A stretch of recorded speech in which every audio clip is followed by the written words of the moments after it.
اعوذ باللہ من الشیطان الرجیم بسم اللہ الرحمن الرحیم الحمد للہ الذی لا یبلغ مدحتہ القائلون ولا يحصي نعماءه العادون ولا يعدي حقه المجتهدون الذي ليس لصفته حد محدود ولا نعت موجود ولا وقت معدود ولا أجل ممدود فطر الخلائق بقدرته ونشر الرياح برحمته الصلاة والسلام على الرسول المسدد المصطفى العمجد المحمود الأحمد سيدنا ومولانا ومولى الكونين جد الحسن والحسين عاني أبا القاسم محمد اللهم صل وآله الطيبين الطاهرين المعصومين الذين قال الله إنما يريد الله ليذهب عنكم الرجس أهل البيت ويطهركم تطهيرا اللهم صل على محمد وعلى محمد ولعنة الله على أعدائهم أجمعين من يوم عداوتهم إلى قيام يوم الدين أما بعد قال الحكيم في القرآن الكريم بسم الله الرحمن الرحيم وجعلنا منهم أئمة يهدون بأمرنا لما صبروا وكانوا بآياتنا يوقنون صلوات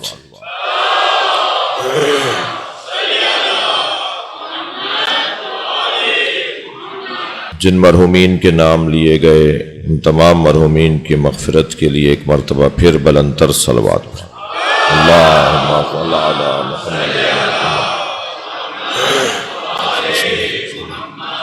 ایک اور بہتر صلوات اللہم صل علی محمد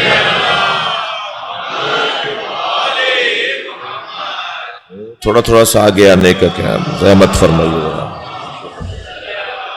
زحمت فرمائیے جاب صاحب اندر تشریف لے آئیے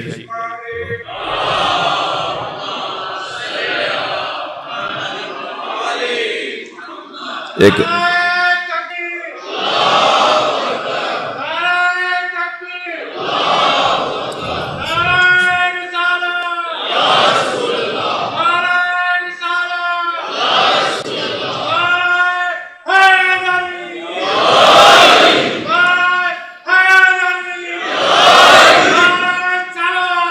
اللهم صل على محمد اللهم صل على محمد وعلى محمد سورہ مبارکہ سجدہ آیت نمبر 24 اللہ اپنے اس کلام میں نظام ہدایت میں ایک عنوان جسے امامت کہا جاتا ہے اس کے انتخاب کا طریقہ بتا رہا ہے۔ پیش نماز مدرسے کے پرنسپل، اسکول کالج کے مدیر، صوبے کا وزیر اعلیٰ اور گورنر، یہ دنیا میں رائج ہے کہ اس کے لیے کوئی شرط و شرائط ہونے چاہیے اور شرط و شرائط ہیں۔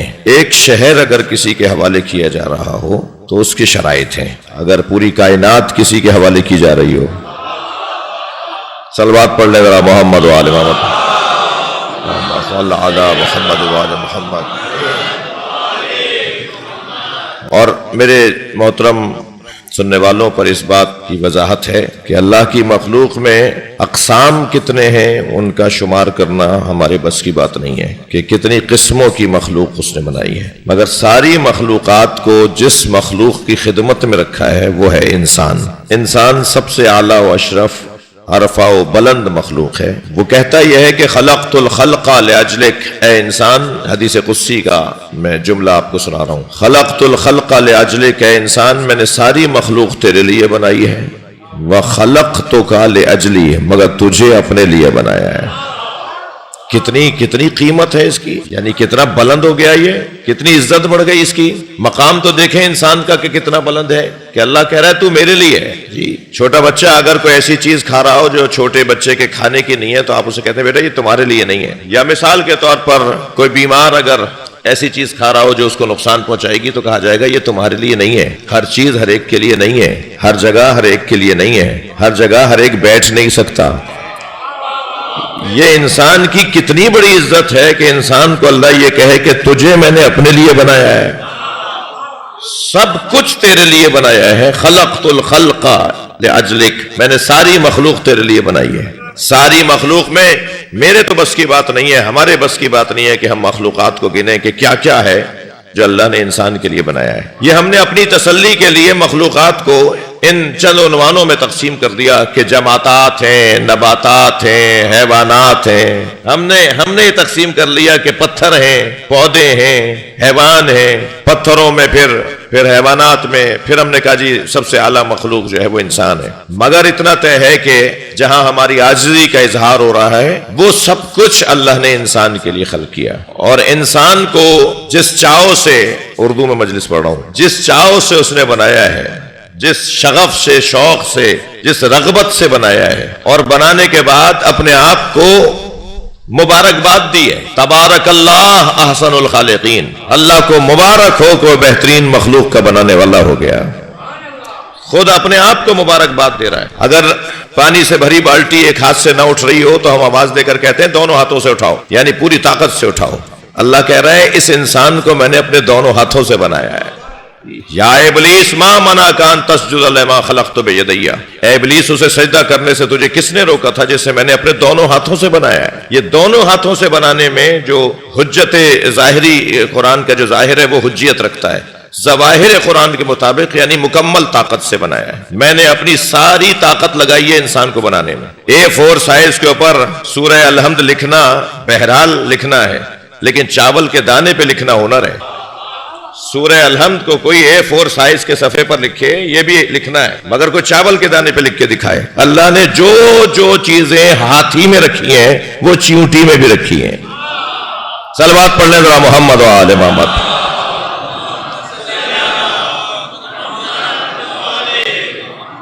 وہ جو ساری کائنات میں اس نے رکھا تھا، جو سب کچھ اس نے ساری کائنات میں بکھیرا ہے، وہ ساری چیزیں، وہ سارے نظام جو اللہ نے پوری کائنات میں رکھے ہیں وہ 6 فٹ کے بدن میں بھی رکھے ہیں۔ لہذا سورہ فصلت میں ارشاد فرماتا ہے سنریہم آیاتنا فی الآفاق وفی انفسہم حتی یتبین لہم انہ الحق، ہم اپنی نشانیاں انہیں بہت جلد اپنی نشانیاں پوری کائنات میں دکھائیں گے، آفاق پوری کائنات میں دکھائیں گے، وفی انفسہم اور اس انسان کے اندر دکھائیں گے، یعنی جو اللہ کی نشانیاں کائنات میں اس نے بکھیری ہوئی ہیں وہ اس 6 فٹ کے بدن میں بھی رکھی ہوئی ہیں۔ وہاں زمین کو سنبھالنے کے لیے پہاڑ رکھا تو یہاں بدن کو سنبھالنے کے لیے ہڈیاں رکھی، وہاں نظام بعد وضعی قرار دی یعنی ہواؤں کا نظام رکھا تو انسان کے بدن میں تنفس کے نظام کو قرار دیا، وہاں دریاؤں سمندروں کو رکھا تو یہاں شریانوں میں جاری خون کو اور پانی کو قرار دیا، وہاں چاند اور سورج رکھا تو یہاں 2 آنکھیں بھی عطا کی ہیں،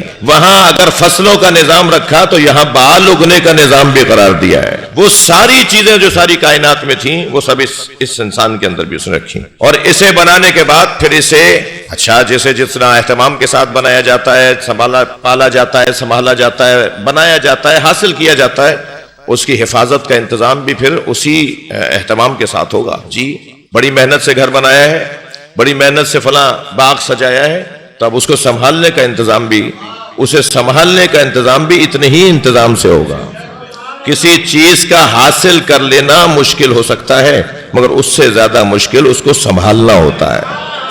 اے انسان میں نے تجھے بنایا اتنے اہتمام کے ساتھ ہے، تجھے بچاؤں گا کیسے؟ بس عزیزوں میں ایک اپنا حاصل جملہ آپ کو ہدیہ کر رہا ہوں، اللہ نے جسے اس اہتمام کے ساتھ بنایا اس کے سنبھالنے کے نظام کو نظام امامت کہا جاتا ہے۔ صلوات پڑھے محمد و آل محمد پر۔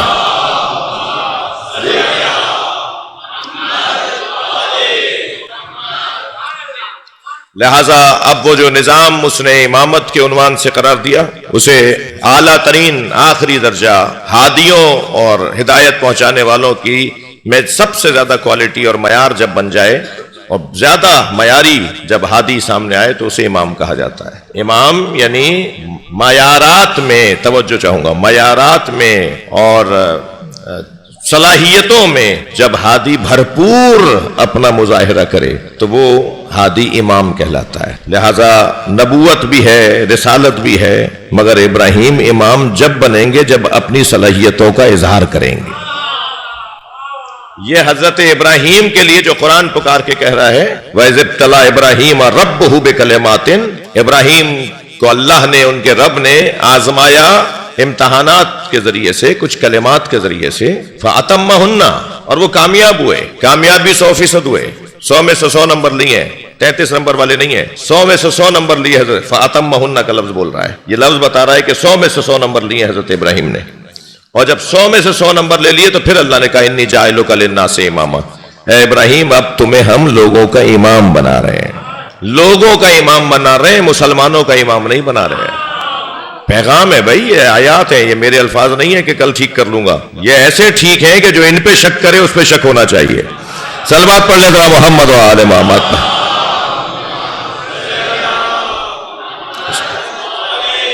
اندر باہر جتنے احباب بیٹھے ہیں اس سے بہتر اور بلند صلوات پڑھ۔ اللہم صل علی محمد و آل محمد۔ لوگوں کے لیے امام، انی جاعلک للناس اماما، انی جاعل فی الارض خلیفہ، میں زمین پر آدم تمہیں خلیفہ بنا رہا ہوں۔ تو زمین پہ صرف مسلمان رہتے ہیں کیا؟ جی زمین پہ تو سب رہتے ہیں۔ مولا علی فرما رہے لو سنیت لی، اب دیکھیں نظام ہدایت کا نظام سب کے لیے بنایا جا رہا ہے، جو قبول کرے گا وہ مسلمان کہلاتا ہے، جو اس نظام کو قبول کرے گا وہ مسلمان کہلائے گا، ورنہ وہ نظام مسلمان کے لیے نہیں بنایا گیا ہے۔ دسترخوان سب کے لیے بچھا ہوا ہے، استفادہ وہی کرے گا، جو استفادہ کرے گا وہ مسلمان کہلائے گا۔ للناس ہے، انی جاعل فی الارض خلیفہ ہے۔ میرا مضمون اس وقت یہ نہیں ہے لیکن دل کر رہا ہے یہ جملہ کہہ دوں۔ ہر کتاب کا ایک مضمون ہوتا ہے، قرآن بھی کتاب ہے، هو الذی انزل علیک الکتاب۔ قرآن جب کتاب ہے تو اس کا مضمون کیا ہے؟ کس موضوع پر لکھی گئی کتاب ہے؟ قرآن انسان کے موضوع پر لکھی گئی کتاب ہے۔ قرآن کا اصلی موضوع انسان ہے۔ اب انسانوں میں جو اور بہتر انسان، اور اچھا انسان، اور اچھا انسان، جسے پھر علامہ اقبال کہتے ہیں یہ شہادت گہے الفت میں قدم رکھنا ہے، لوگ آسان سمجھتے ہیں مسلمان ہونا، یہ تو اور مشکلات بڑھانے والی بات ہے۔ یہ انسان ضرور تھا، اب اور اچھا انسان ہو گیا تبھی مسلمان کہلاتا ہے۔ یہ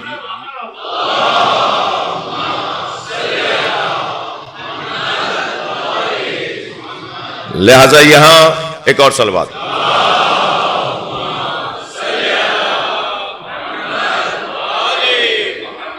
اللہ نے جو اپنا نظام قرار دیا ہے، جو اپنا اس نے کہہ لی سسٹم بنایا ہے، وہ سب کے لیے بنایا ہے، اور جو اللہ کی طرف سے بھیجے گئے لوگ ہوتے ہیں، جو اللہ کے جانب سے مقرر لوگ ہوتے ہیں، ان کا مزاج بھی وہی ہوتا ہے جو الہی مزاج ہے۔ وہ بھی سوچا بھی نہیں جا سکتا کہ وہ تفریق کریں انسانوں کے اندر۔ لہذا مولا علی جب بولیں گے تو فرمائیں گے لو سنیت لی الوسادہ، اگر میرے لیے مسند قضاوت کو بچھا دیا جائے، لفتحت اہل تورات بتوراتہم، تو میں تورات والوں کے فیصلے تورات کے مطابق کروں گا، وَأَهْلَ إِنْجِيلِ بِإِنْجِيلِهِمْ، اور انجیل والوں کے فیصلے انجیل کے مطابق کروں گا، زبور والوں کے فیصلے زبور کے مطابق کروں گا، قرآن والوں کے فیصلے قرآن کے مطابق کروں گا، اور تورات، زبور، انجیل اور قرآن پکار کے کہیں گے جو فیصلہ علی کا ہے وہی ہمارا ہے۔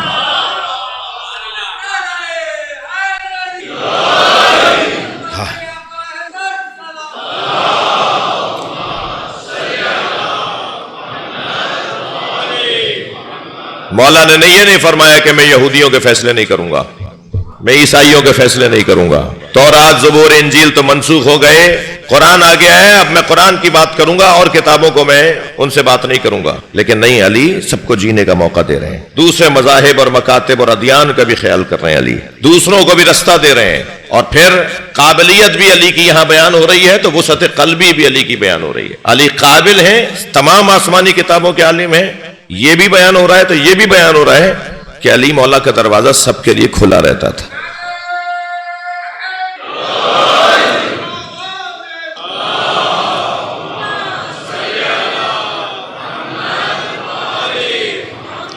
اب وہ جو انسانوں کے لیے امام بنانے کا اعلان کر رہا ہے، اس اللہ نے امام کے شرائط کو بیان کیا ہے۔ امام ہر ایک کو نہیں بناتا، وہ ہر ایک کو امام نہیں بناتا۔ جی آپ جز وقتی پیش نماز بغیر شرائط کے نہیں بناتے، جو کل وقتی امام ہو وہ بغیر شرائط کے کیسے بنے گا؟ تو وہ شرائط کیا ہیں؟ ان شرائط میں جو امام بنانے کے لیے اللہ نے قرار دیے ہیں، ان میں اس آیہ کریمہ میں 2 شرائط بیان ہوئے ہیں، 2 شرطیں بیان ہوئی ہیں، اور ایک شرط انسان کی ذاتی اس کی صلاحیتوں کا اظہار ہے، ذاتی اس کی قابلیت کا اظہار ہے، اور ایک اس کے معتقدات ہیں، اس کے عقائد سے وابستہ ہیں۔ یعنی اللہ نے ترتیب میں ذاتی قابلیت کو امامت کے لیے پہلے قرار دیا ہے، اور اس کے عقائد اور اس کے معتقدات، اس کی وابستگی، اس کا تعلق اللہ نے دوسرے مرحلے پہ قرار دیا ہے۔ اب سنیے آیت کا ترجمہ۔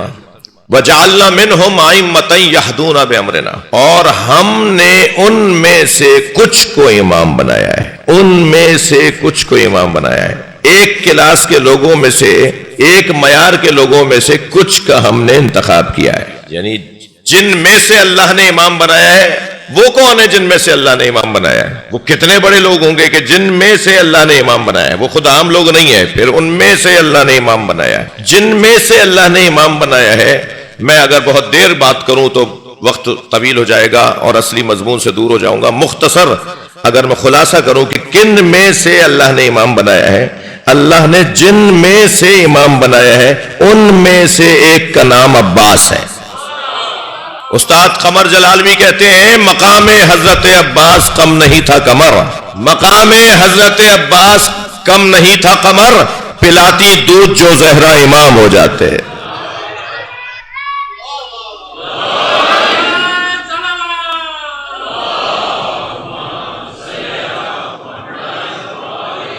جن میں سے اللہ، جن معیار کے لوگوں میں سے اللہ امام بناتا ہے، ان معیاری لوگوں میں ایک نام حضرت ابو الفضل عباس کا ہے۔ اب ان میں سے جنہیں امام بنا رہا ہے ان کے اندر کیا صفات ہونی چاہیے؟ لما صبروا، سب سے پہلی صفت وہ صابر ہے۔ صبر ذاتی صلاحیت کو کہا جاتا ہے۔ میں بچوں اور جوانوں سے زیادہ بات کر رہا ہوں، بزرگوں سے دعا چاہیے۔ صبر نہ رونے کو نہیں کہتے، روتا نہیں ہے صابر ہے، یہ تو ہو سکتا ہے جلاد ہو، جو روتا نہیں ہے ہو سکتا ہے جلاد ہو، اس لیے کہ رونے کا تعلق اور نہ رونے کا تعلق صبر کے ساتھ نہیں ہے۔ وہ تو زیادہ بڑا انسان ہے جس کو آنسو جلدی آتے ہیں، جو جتنا بڑا انسان ہوگا اس کا اتنا ہی دل نرم ہوگا، اور جس کا جتنا زیادہ دل نرم ہوگا اتنا ہی اس کی آنکھوں میں آنسو جلدی آئیں گے۔ چھوڑ دیجئے ان لوگوں کو جو آپ کے رونے پہ تبصرے کرتے ہیں، روتے ہوئے عزاداروں کو چٹکیاں بھرتے ہیں، طرح طرح کے کلپس آ رہے ہیں ان لوگوں کے، آتے ہیں ایام اعزاء میں پچھلے سالوں سے کہ صاحب ایسے روتے ہیں، یہ ویسے روتے ہیں، اور رونے کے لیے نہیں ہے، اور یہ رونے والے لوگ اور پیٹنے والے لوگ۔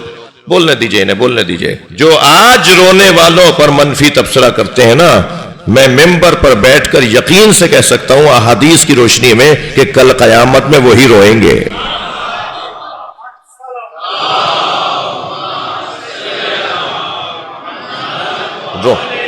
رونا تو دل نرم ہونے کی علامت ہے، اور الحمدللہ میرا اپنا مشاہدہ ہے، آپ کا عزاداروں کا ایک ادنا سا خدمت گزار ہوں کہ پوری دنیا میں غیر مسلم جب مسلمانوں پہ تبصرہ کرتا ہے نا تو حسین پہ رونے والوں کے بارے میں اس کی رائے ہی کچھ اور ہے۔ غیر مسلم جب مسلمانوں کے بارے میں ان کے احوال کے بارے میں بات کرتا ہے تو امام حسین کے عزاداروں کے بارے میں اس کی رائے مثبت ہے۔ یہ جا کے کہیں پھٹتے نہیں ہیں، یہ جا کے کہیں کسی کو نقصان نہیں پہنچاتے، یہ جا کے کسی کو قتل نہیں کرتے، ان کا پہلے ہی دل اتنا نرم ہے۔ جو قوم رونے کی مشق کرتی ہو وہ کسی کو رلاتی نہیں ہے۔ الحمدللہ اس پہ فخر ہونا چاہیے، ہمیں ایک کام پہ لگایا ہے۔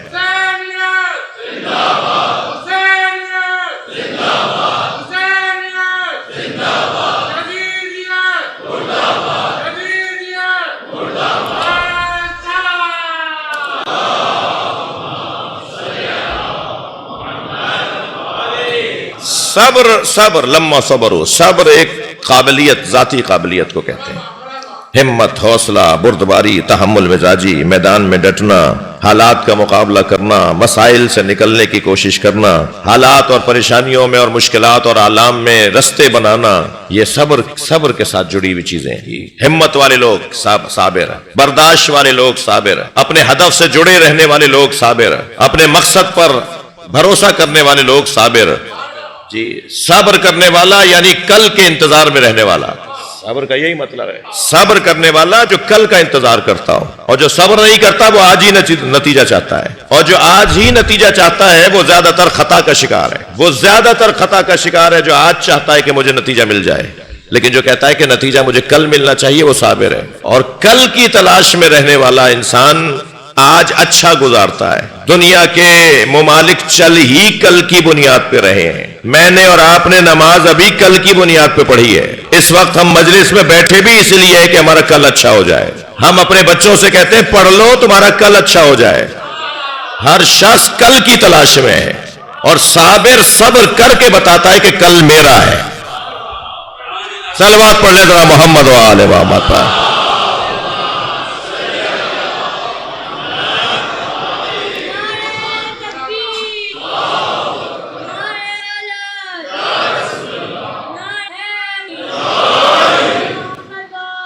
اللہم صل علی محمد و آل محمد.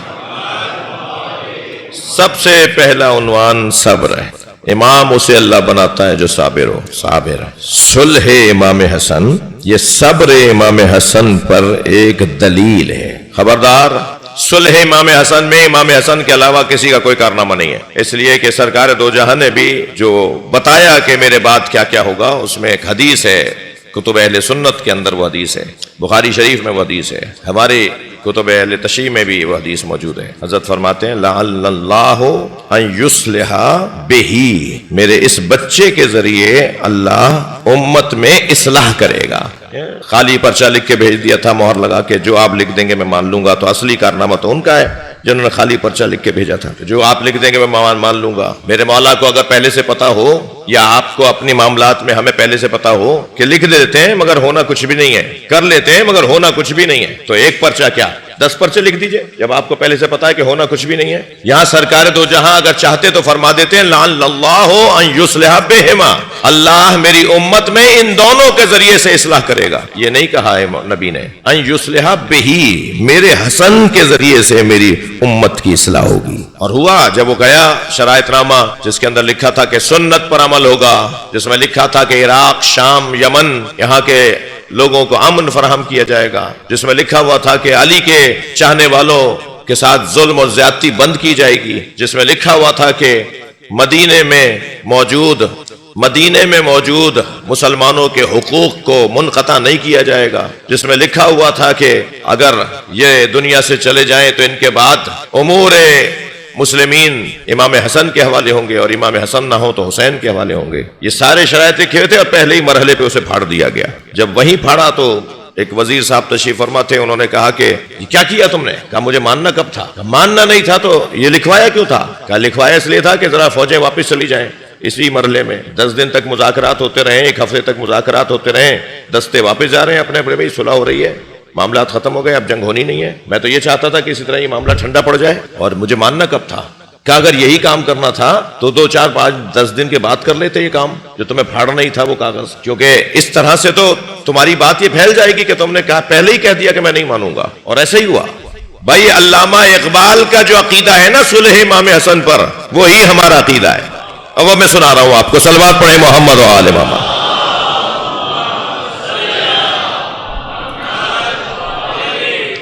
علامہ اقبال کہتے ہیں ہاں یکے شمع شبستان حرم، سیدہ کے بچوں میں سے ایک بچہ وہ ہے جو حرم الہی کی شمع ہے، جس کی وجہ سے اللہ کا گھر روشن ہے. ہاں یکے شمع شبستان حرم، حافظ جمیعت خیر الامم، جس نے خیر امت کو، بہترین امت کو مرنے سے بچایا. لہذا ظہر احمد فیضی اہل سنت عالم دین لکھتے ہیں کہ یہ صلح نہیں تھی، بیعت تو تھی ہی نہیں. غلط بات، بالکل غلط بات. بیعت نہیں تھی. بیعت ہوتی، توجہ دلیل دے دوں کہ بیعت نہیں تھی.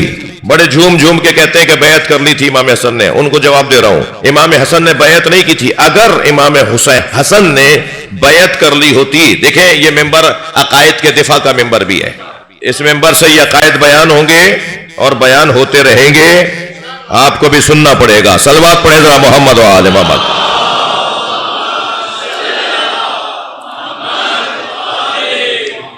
جی وہ فرماتے ہیں کہ ظہور احمد فیضی کہتے ہیں کہ یہ صلح نہیں، یہ صلح نہیں تھی، ہدنہ تھا، جنگ کو مؤخر کرنا تھا. اب نہیں بعد میں دیکھتے ہیں، بس اب نہیں بعد میں دیکھیں گے. اس پر بھی امام نے 6 شرطیں لگائیں جن میں سے ایک بھی نہیں مانی گئی. صلح لیکن یہ جنگ کو مؤخر کرنا تھا. امام نے بیعت نہیں کی تھی. دلیل دے رہا ہوں، اگر امام نے بیعت کی ہوتی تو جب امام حسین نے فرمایا نا مثلی لا یبایع مثلا، مجھ جیسا اس جیسے کی بیعت نہیں کر سکتا، اگر امام نے بیعت کی ہوتی تو امام حسین کے اس فرمانے پر کہ مجھ جیسا اس جیسے کی بیعت نہیں کر سکتا، کوئی تو کھڑے ہو کر کہتا کہ آپ کے بھائی نے کر لی تھی.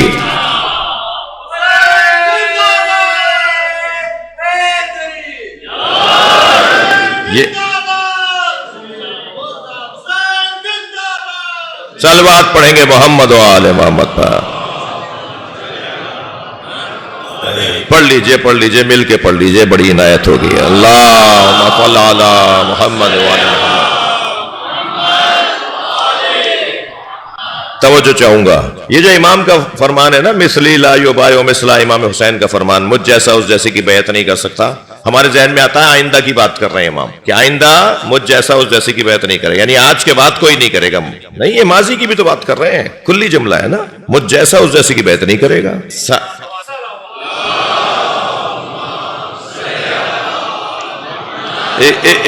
ایک اور حضرت کا مجھے فقرہ یاد آ رہا ہے, حضرت کا فرمان یاد آ رہا ہے. حضرت فرماتے ہیں اسیرو بسیرت جدی و ابی, میں اپنے نانا اور اپنے بابا کی سیرت پہ عمل کرنے جا رہا ہوں. اس جملے سے امام حسن کی صلح کا جواب آ جاتا, بیعت کا جواب آ جاتا ہے کہ مثلی لا یبایع مثلا. توجہ چاہوں گا بھئی, اشارے میں بات کروں گا, مجلسی لوگوں کو تو محسوس کرنا چاہیے. اس جملے سے کہ مثلی لا یبایع مثلا, مجھ جیسا اس جیسی کی بیعت نہیں کر سکتا, یہ امام حسن کی بیعت کا جواب ہے کہ امام حسن نے بیعت نہیں کی. اور اس جملے سے امام حسین کے کہ اسیرو بسیرت جدی و ابی, میں اپنے نانا اور اپنے بابا کی سیرت پہ عمل کرنے جا رہا ہوں, مولا علی کی بیعت کا جواب آ جاتا ہے. مولا علی نے بھی صلوات پڑھ لے محمد و آل محمد پر. اللہم صل علی محمد و آل محمد. اور صلح بھی اس انداز سے کہ ہدنہ مؤخر کیا جنگ کو. اب علامہ اقبال کے 4 مصرے سنیے. فرماتے ہیں آیکے شمع شبستان حرم, ان بچوں میں سے ایک بچہ سیدہ کا. سیدہ کے فضائل پڑھتے ہوئے انہوں نے یہ کلام لکھا ہے. علامہ اقبال کی جو پوری نظم ہے جناب زہرا کی عظمت پر فارسی میں, اس میں سیدہ کو بیان کرتے ہوئے پھر ان کے بچوں کا تذکرہ کر رہے ہیں. مادریان مرکز پرکار عشق, مادریان کاروان سالار عشق. یہ فرماتے ہوئے کہتے ہیں آیکے شمع شبستان حرم, ان میں سے ایک بچہ سیدہ کا وہ ہے جو حرم الہی کی شمع ہے. آیکے شمع شبستان حرم حافظ جمعیت خیر الامم, جس نے بہترین امت کو مرنے سے بچایا, وہ سیدہ کا ایک بچہ ہے. اب دوسرے مصرے سنیے جس میں صلح کے بارے میں وہ وضاحت کر رہے ہیں. فرماتے ہیں تانشیند آتش پیکاروں کی, کسی طرح جنگ مؤخر ہو جائے, کسی طرح خون گرنا بند ہو جائے, کسی طرح خوریزی رک جائے. تانشیند آتش پیکاروں کی پشت حفاظت برسرے تاج و نگی, حسن مجتبی نے خون گرنے سے روکا تھا اور تخت و تاج کو لات مارا تھا. تم لے لو مگر لوگوں کو نہ مارو. بس یہ ہدف تھا, مقصد تھا صلح امام حسن کا.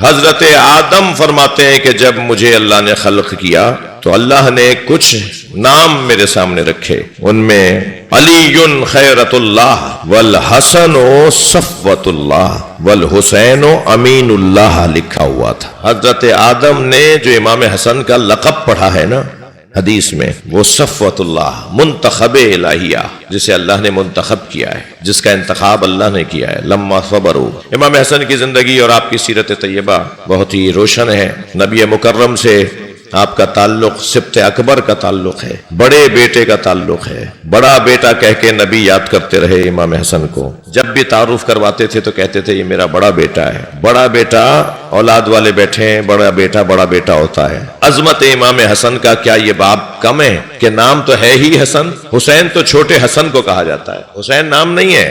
میں جو کہہ رہا ہوں وہی سمجھا جائے, نام تو حسن ہے. ہم کہتے ہیں چھوٹا حسن اردو میں, بڑا حسن, اور عربی میں کہتے ہیں حسن اور حسین. چھوٹے حسن کو حسین کہتے ہیں, مصغر ہے نا, علیحدہ سے نام نہیں ہے. لہذا یہ دونوں بھائی ایسے دونوں ہیں کہ اللہ نے نام ہی ایک کر دیا حسنین. یہ ہیں دو بھائی مگر ایک نام ہے. دو بھائی تو پھر دو بھائی نہیں ہیں, دو نہیں ہے, دو بھائی دو نہیں ہے. ان کا جلوہ دوہرا دکھائی دے رہا ہے اور دو جگہ دکھائی دے رہا ہے, مگر حقیقت میں یہ ایک ہی ہیں, حسن اور چھوٹا حسن. کتنی ہی سنتیں ہیں جو بچوں سے متعلق ہمارے یہاں رائج ہیں. وہ سنت کیسے بنی؟ وہ امام حسن کی وجہ سے بنی. عقیقہ ہے, بال تراشنا ہے, جی ولیمہ کھلانا ہے بچے کے ہونے پر, کھانا کھلانا ہے, خاص طور پہ وہ چاندی صدقہ دینا ہے. یہ سب امام حسن کی وجہ سے سنتیں بنی ہیں. پوری دنیا کا مسلمان ان سنتوں پہ عمل کرتا ہے اس لیے کہ نبی نے امام حسن کے لیے سب کچھ کیا. اب وہ سنت بن جائے گا.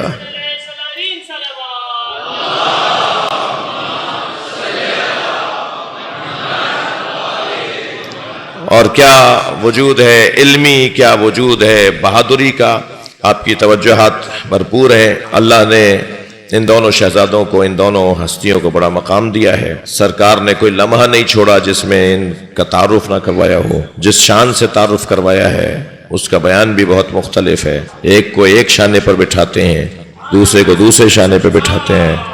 جب گھر سے باہر لے کے چلتے ہیں تو فرماتے ہیں نانا ہماری بھی سواری ہے، مگر اور بچوں کی سواریوں کی تو باغیں بھی ہیں۔ تو آپ نے اپنے دونوں بالوں کو، اپنے سر کے بالوں کو دو حصوں میں تقسیم کیا، زلفیں بنائیں، دو حصوں میں بال تقسیم کیے، ایک طرف کے بال امام حسن کے ہاتھ میں دے دیے، ایک طرف کی زلفیں امام حسین کے ہاتھ میں دے دی۔ پھر فرمایا بابا نانا جو سواریاں اور بچوں کی ہیں وہ تو آوازیں بھی نکال رہی ہیں، ان کی تو آوازیں بھی نکل رہی ہیں۔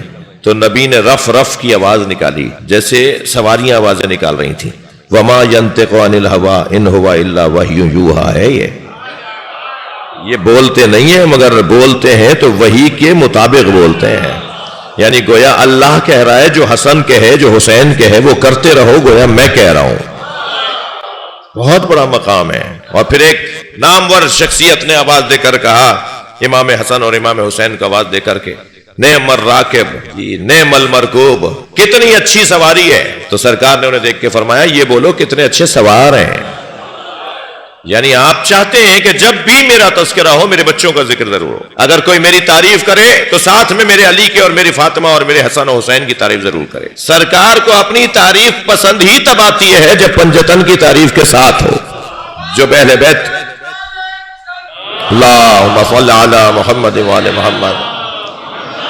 فرمایا ہما امامان قاما و قادا، یہ دونوں میرے بچے، یہ دونوں میرے بچے، یہ دونوں میرے فرزند امام ہیں، دونوں امام ہیں۔ میں ایک بات کی وضاحت بار بار کرتا ہوں، یہاں بھی کر دیتا ہوں، میں کوئی ایسی روایت آپ کو نہیں سناؤں گا جو سنی شیعہ کے نزدیک نہ ہو، یعنی دونوں کے ہاں کتابوں میں نہ پائی جاتی ہو، کیونکہ مجلس میں مسلمان غیر مسلم بھی ہم تو جس انداز سے مجلسیں کر رہے ہیں اور ہم نے امام بارگاہ بنائے تو اس میں اسی لیے تاکہ غیر مسلم بھی آنا چاہے تو ہماری طرف سے کوئی پابندی نہیں ہے۔ سنی تو ویسے ہی ہماری جان ہے، سنی ہماری جان ہے، ہمارے فقہا کا حکم ہے کہ سنیوں کو جان بولو، اپنی ان سے قریب ہو، ان کے ساتھ پیار کرو، ان سے محبت کرو۔ تو کوئی ایسی بات نہیں ہوگی کہ جو یہ حدیث بھی سنی شیعہ کتابوں میں لکھی ہے، ہما امامان قاما او قادا، خبردار ترجمہ یہ نہ کیا جائے کہ یہ دونوں امام ہیں چاہے ان میں سے ایک کھڑا ہو اور ایک بیٹھا ہو، غلط ترجمہ ہے۔ اس کا مطلب یہ ہے کہ ہم نے مزاج بتا دیے کہ ایک کے مزاج میں جنگ کرنا ہے اور ایک کے مزاج میں صلح کرنا ہے، ایک کھڑا ہو جائے یعنی قیام کرے، ایک بیٹھ جائے یعنی صلح کر لے، جبکہ ایسا ہے ہی نہیں، حدیث بھی یہ نہیں کہہ رہی، حدیث میں تثنیہ کا صیغہ ہے، قاما دونوں کھڑے ہو اور قعدہ دونوں بیٹھے ہو، یہ دونوں امام ہیں چاہے دونوں کھڑے ہو یا دونوں بیٹھے ہوئے ہوں۔ لہذا امام حسن نے جہاں صلح کی ہے، اگر ہم اصطلاحاً کہیں وہاں امام حسن نے جنگ بھی کی ہے، اور جنگوں کے بعد باب میں اگر آ جائیں امام حسن کے تو اتنا حسین باب ہے، شاید اسی منزل پر میں اپنے فضائل کے عنوان کو مکمل کروں کہ جنگ امام حسن کی اگر پڑھی جائے تو کم سے کم یہ کہنا پڑے گا کہ ہر جنگ میں علی کے، مولا علی کے دور میں ہر جنگ میں علمدار امام حسن ہوتے تھے، سارا لشکر امام حسن کے ہاتھ میں ہوتا تھا، سکھاتے تھے، سمجھاتے تھے، بتاتے تھے کہ کیسے جنگ لڑی جائے گی۔ خاص طور پر ایک جنگ میں حضرت نے فرمایا محمد حنفیہ کو بلایا جائے، بیٹے کو بلا کے کہا جاؤ جا کے اس اونٹنی کے گھٹنے کاٹ کے آ جاؤ تاکہ ہودج گرے، تاکہ جنگ ٹھنڈی پڑے، اور جب میدان میں جاؤ تو ان تین باتوں کو اپنے ذہن میں رکھنا۔ سب سے پہلا اصول، اور اب میں اپنے طرف سے کہہ رہا ہوں کہ یہ جو تین اصول مولا علی نے بیان فرمائے یہ ہر میدان کے ہیں، صرف میدان جنگ کے نہیں ہیں، لہذا بچے جوان اسے اپنی زندگی کا دستور بنا لیں،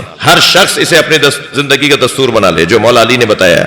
فرماتے ہیں تین باتوں کا خیال رکھنا میدان میں جاتے ہوئے، محمد حنفیہ اپنے بیٹے کو بھیج رہے ہیں۔ سب سے پہلا اصول یہ کہ قد قدمیک تذول الجبال ولا تذل، اپنے پیروں کو زمین میں ایسے گاڑ لینا کہ پہاڑ تمہارے سامنے سے ہٹ جائیں مگر تم نہ ہٹنے پاؤ۔ مقابلہ، استقامت، میدان میں ڈٹنا، بھاگنا نہیں ہے، طے کر کے جاؤ کہ واپس آنا ہی نہیں ہے جب تک ہدف پورا نہ ہو جائے، جب تک مقصد پورا نہ کر لوں، جب تک جس کام پہ جا رہا ہوں وہ میں کام حاصل نہ کر لوں۔ اس وقت تک مجھے میدان چھوڑ کے نہیں آنا۔ فرماتے ہیں دوسرا اصول، انظر الی اقصی القوم، اپنی نگاہوں کو آخری دستے پہ رکھنا، آخری دستے کو دیکھ کر آگے بڑھنا۔ جن کی نگاہیں پہلے دستے پر ہوتی ہیں وہ دوسرے دستے تک نہیں پہنچ پاتے، جن کی سوچ چھوٹی ہوتی ہے وہ آگے نہیں بڑھ پاتے، جو عارضی وقتی سوچ کے حامل ہوتے ہیں وہ بڑی سوچ سے ہمکنار نہیں ہو سکتے۔ لہذا سوچ تو بڑی کرو، خیال تو بڑا کرو، اچھے الفاظ، اچھے سوچ تو لے کر آؤ، آخری دستے کو رکھ کر رکھنا نگاہ میں تاکہ وہاں تک پہنچ جاؤ۔ اور جب تم استقامت کے ساتھ آخری دستے کو نگاہ میں رکھتے ہوئے آگے بڑھو گے تو پھر کامیابی تمہارا مقدر ہے، پھر تم جیت کر ہی واپس آؤ گے، اور جب جیت کر واپس آؤ گے تو مرحبا، آفرین، شاباش، تکبیروں کی صدائیں، اور تمہارا استقبال کیا جائے گا۔ اس وقت تمہارے ذہن میں خیال آ سکتا ہے کہ تم کچھ ہو، تم بھی تو ہو۔ تو مولا نے فوراً فرمایا اب تیسرا اصول اپنے ذہن میں بٹھا لینا، وَاعْلَمُوا أَنَّ النَّصْرَ مِنَ اللَّهِ، جان لو کہ کامیابی اللہ نے دی ہے، تم نے کچھ نہیں کیا۔ یہ تین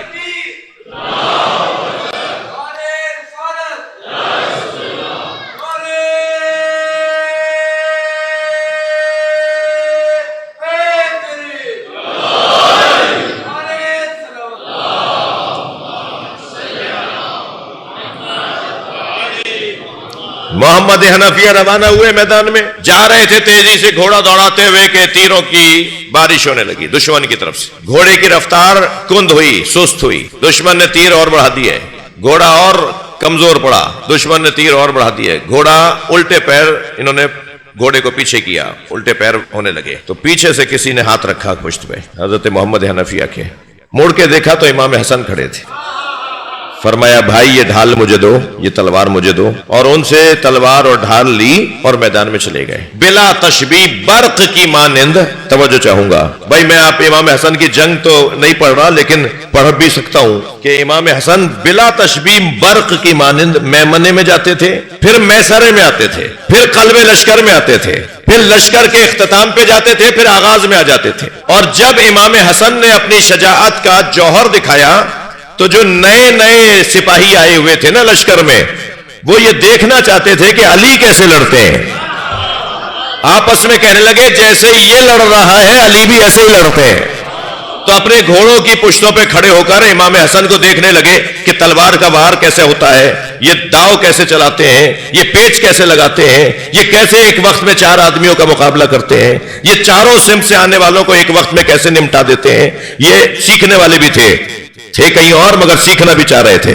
تو کچھ لوگ گھوڑے کی پشتوں پر کھڑے ہو کر امام حسن کی جنگ کو دیکھ رہے تھے، اور امام اس برق رفتاری سے میدان کے اندر اپنا کام دکھا رہے تھے، اپنے کام کو اور اپنی شجاعت کا مظاہرہ کر رہے تھے کہ کبھی کبھی امام انہیں نظر بھی نہیں آتے تھے۔ اب تاریخ کا ایک حسین جملہ ہے جو میں آپ کے حوالے کر رہا ہوں، یہ کیسے ڈھونڈے کہ حسن کہاں ہے؟ جہاں لشکر کو مزمحل ہوتا دیکھتے تھے سمجھتے تھے وہاں حسن ہے۔ صلوات پڑھ لیں محمد و آل محمد۔ جی اور اسی کیفیت میں امام پہنچے اونٹنی کے قریب، اور آپ نے اس کا گھٹنا کاٹا، وہ گری، ہودج گری اور جنگ ٹھنڈی پڑ گئی۔ واپس جو آئے تو مرحبا مرحبا آفرین کی آوازوں میں امام حسن کا استقبال ہوا۔ آگے بڑھ کر مولا علی نے اپنے بچے کا استقبال کیا، تمام صحابہ کرام نے، تمام مولا علی کے ساتھیوں نے امام حسن کو آفرین کہا۔ اچانک مولا علی کی نگاہ گئی محمد حنفیہ کی طرف۔ اب تربیت اولاد کا ایک نسخہ لے لیجئے مجھ سے، اولاد کے ساتھ ماں باپ کو کیسے رہنا چاہیے اور کیا رویہ ہونا چاہیے ان مسائل میں۔ کیا دیکھا کہ محمد حنفیہ ایک کونے میں دور گردن جھکائے، گردن لٹکائے کھڑے ہیں۔ قریب جا کر مولا علی نے فرمایا محمد کیا بات ہے؟ کہ بابا آپ نے جو مجھے کام دیا تھا وہ میں کر نہیں پایا، آپ نے مجھے کہا تھا جاؤ، میں نہیں جا سکا، میں نہیں کر پایا۔ تو مولا علی نے شفقت سے، محبت سے ان کی پشت پہ ہاتھ مارا، اور ہاتھ مارتے ہوئے پیار بھرا ہاتھ مارا، اور ہاتھ مارتے ہوئے فرمایا انت ابنی وہو ابن رسول اللہ، تم میرے بیٹے ہو، وہ رسول اللہ کا بیٹا ہے۔ صلوات پڑھ لیں محمد و آل محمد پر۔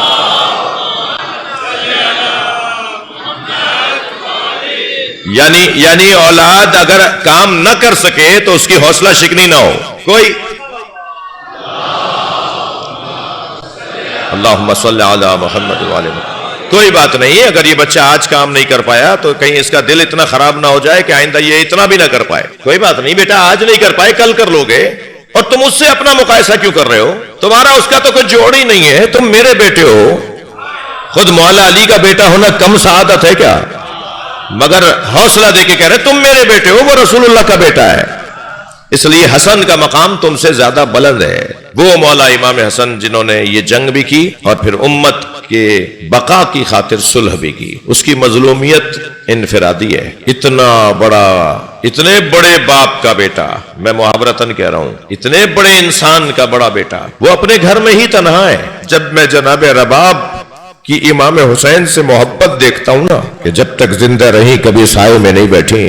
امام حسین کو دھوپ میں دیکھ کر آئی تھی تو جب تک زندہ رہی کبھی سائے میں نہیں بیٹھی. کہہ کر آئی تھی اے میرے والی، میرے سر پہ چادر نہیں ہے، آپ کے بدن پہ کپڑا نہیں ہے، یا آپ کی زوجہ آپ کے لیے کچھ نہیں کر پا رہی، مگر اتنا تو کر سکتی ہے نا کہ آپ کی یاد میں کبھی سائے میں نہیں بیٹھے گی. اجرکم اللہ. ابو حمزہ صومالی، جن کے دعائے ابو حمزہ آپ ماہ رمضان میں پڑھتے ہیں، وہ واقعہ کربلا کے بعد امام حسن امام سجاد کی خدمت میں آئے. امام سجاد کی خدمت میں آئے. واقعہ کربلا کے بعد کنیز نے صحن خانہ سے گزار کر ابو حمزہ کو امام سجاد کے حجرے میں پہنچایا. وہ کہتے ہیں جب میں آ رہا تھا تو میں نے دیکھا ایک برقع پہنے بی بی دھوپ میں بیٹھی ہے. کہتے ہیں بہت دیر میں نے حضرت سے سوالات کیے، بہت دیر حضرت سے استفادہ کیا. جب میں واپس جانے لگا تو کنیز نے مجھے صحن سے گزارا، مگر میں نے کیا دیکھا کہ دھوپ ڈھل گئی ہے تو بی بی وہاں سے اٹھ کر وہاں جا بیٹھی جہاں دھوپ ہے. تو کہتے ہیں میں کھڑا ہو گیا تو امام سجاد کی آواز آئی ابو حمزہ کیوں رکے ہو؟ تو میں نے ہاتھ جوڑ کر کہا مولا شاید آپ نے کسی غلطی پر اپنی کنیز کو سزا دی ہے، مولا میری وجہ سے اسے معاف کر دیجئے، مدینے کی گرمی بڑی شدید ہے. امام کی آنکھوں میں آنسو آ گئے. فرمایا ابو حمزہ میری ماں رباب ہے،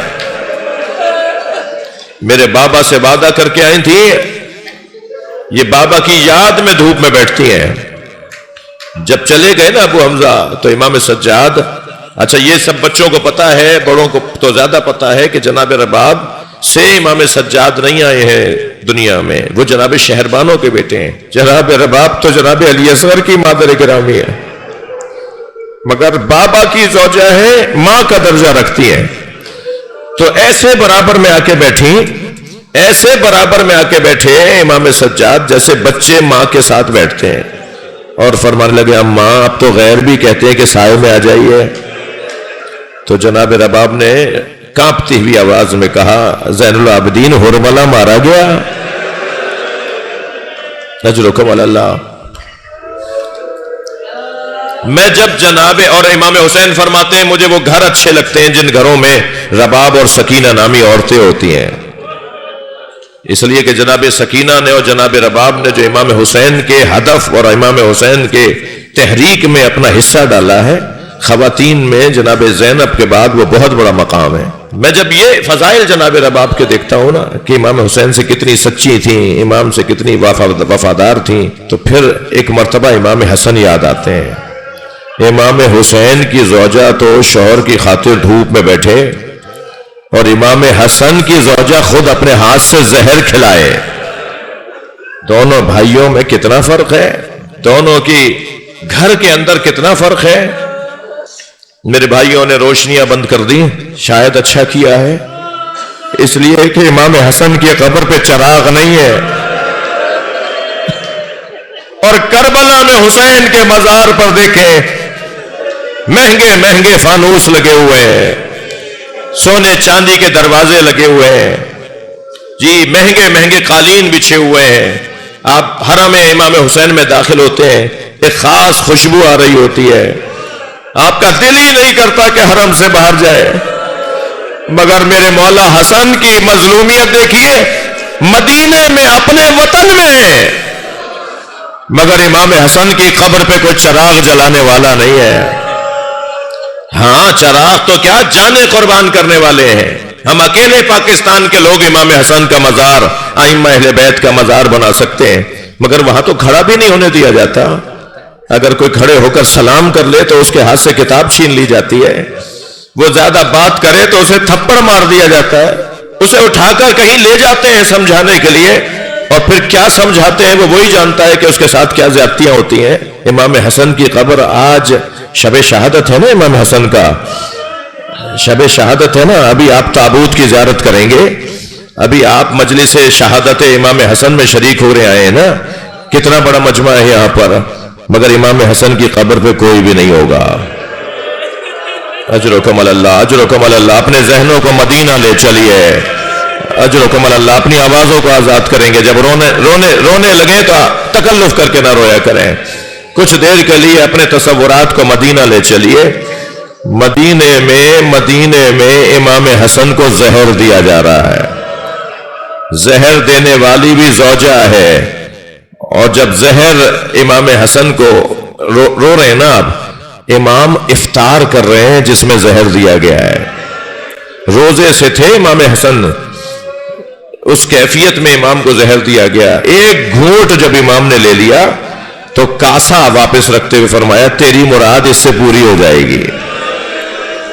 اجرکم اللہ، اجرکم اللہ، اجرکم اللہ۔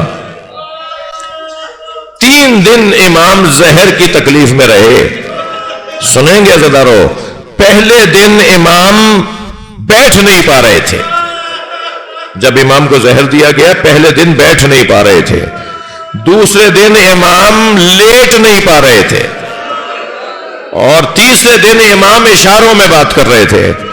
جب امام کو قے آنے لگی، تشت لا کر دیا گیا، امام حسین نے اپنے ہاتھوں سے تشت تھاما ہوا ہے، امام حسن قے کر رہے ہیں اور جگر کے ٹکڑے باہر آ رہے ہیں۔ اجرکم اللہ، اجرکم اللہ۔ سخت مرحلہ ہے کہ اچانک خبر آئی کہ زینب آ رہی ہیں، تو امام حسن نے فرمایا بھائی حسین یہ تشت اٹھا کے لے جاؤ، میری بہن برداشت نہیں کر پائے گی۔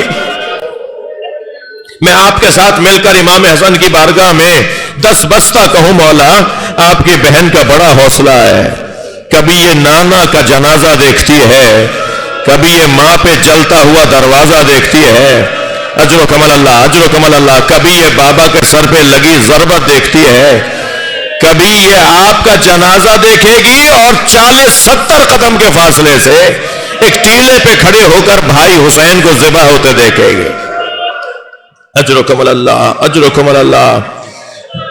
گریہ ہو گیا، مجلس ہو گئی ہے، ایک منزل اور لے لیجئے، ہر ایک کی ذمہ داری علیحدہ علیحدہ ہے۔ جناب زینب کی ذمہ داری کیا کیا ہے وہ رلا ڈالتی ہے، جناب زینب کو کیا کیا کرنا ہے۔ جناب زہرا کی جب شہادت ہونے لگی نا، مولا علی کو بلا کے علیحدہ وصیتیں فرمائی، امام حسن کو بلا کے علیحدہ، امام حسین کو بلا کے علیحدہ، اور پھر فرمایا مولا علی سے اب زینب کو میرے حجرے میں بھیج دیں۔ جب جناب زینب آئی حجرے میں تو فرمایا زینب کتنے سال کی ہیں بی بی؟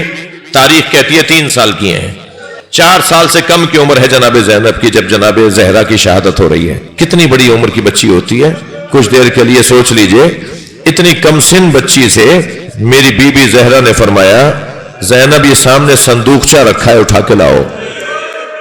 بی بی بستر شہادت پر ہیں جناب زہرا، صندوقچہ کھولا، فرمایا اس میں کیا نظر آ رہا ہے؟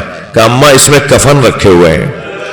کہا زینب جب تمہارے نانا میرے بابا کی رحلت ہونے لگی تو جنت سے جبریل 5 کفن اور 5 حنوت لے کر آئے تھے، یہ پنجتن کے 5 کفن حنوت جنت سے آئے ہیں، ایک کفن تمہارے نانا کو تمہارے بابا نے دے دیا، باقی 4 کفنوں کی ذمہ داری تمہاری ہے۔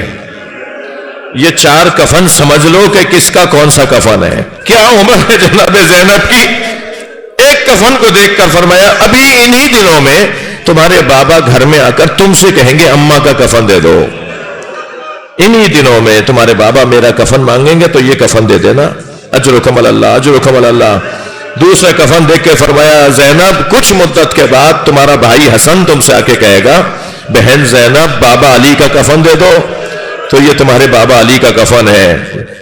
ایک اور کفن دیکھ کر فرمایا بیٹا کچھ مدت کے بعد تمہارا بھائی حسین آ کے تم سے کہے گا کہ بھائی حسن کا کفن دے دو، تو یہ تمہارے بھائی حسن کا کفن ہے۔ اب ترتیب میں آخری کفن رہ گیا ہے نا، جب جناب زینب نے کہا نا اماں یہ کفن رہ گیا، تو جناب زہرا نے اسے دیکھا اور رونا شروع کیا، اور روتے ہوئے فرمایا یہ بھی حسن کا کفن ہے۔ فرمایا اماں وہ پہلے والا بھی بھائی حسن کا تھا؟ کہا ہاں زینب یہ دوسرا بھی حسن کا ہے. تو کم سن تھی نا، فوراً فرمایا بھائی حسین کا کہاں ہے؟ فرمایا حسین کا کفن جنت سے نہیں آیا، یہ دو کفن حسن کے آئے ہیں. اجرکم اللہ، اجرکم اللہ. کبھی سنا آپ نے آپ کے کسی عزیز کا جنازہ دفنانے کو لے گئے ہو اور بغیر دفنائے واپس لے آئے ہو اور جنازے سے خون نکل رہا ہو؟ اس لیے کہ جنازے پہ اتنے تیر لگ چکے ہیں. اجرکم اللہ، اجرکم اللہ. مجلس ہو گئی ہے، بس آخری جملے سن لیجئے. آپ رو رہے ہیں نا، رونے کی رات ہے، پرسے کی رات ہے. ائمہ اہل بیت نے حکم دیا ہے کہ ہمارے مصائب میں جو بلند آواز سے روتا ہے اس کے لیے ائمہ اہل بیت کی خاص دعائیں ہیں. پنجتن کے 5 جنازوں کا حال سنا دوں آپ کو اور اسی پہ مجلس مکمل ہو جائے. نبی کے جنازے میں 11 افراد ہیں. آج شب رحلت مصطفیٰ سرکار بھی ہے، آج نبی مکرم کی رحلت کی رات بھی ہے. نبی کے جنازے میں 11 افراد ہیں. جی ہمارا کوئی اگر شہر کا معتبر انسان مر جائے تو سارا شہر بند ہو جاتا ہے. یہ کائنات کا معتبر ترین شخصیت، سب سے پہلی شخصیت، جنازہ اٹھایا جا رہا ہے مگر کوئی نہیں ہے شریک. 11 یا بعض نے 13 لکھے ہیں. نبی کے جنازے میں اعتراض کرنے لگے.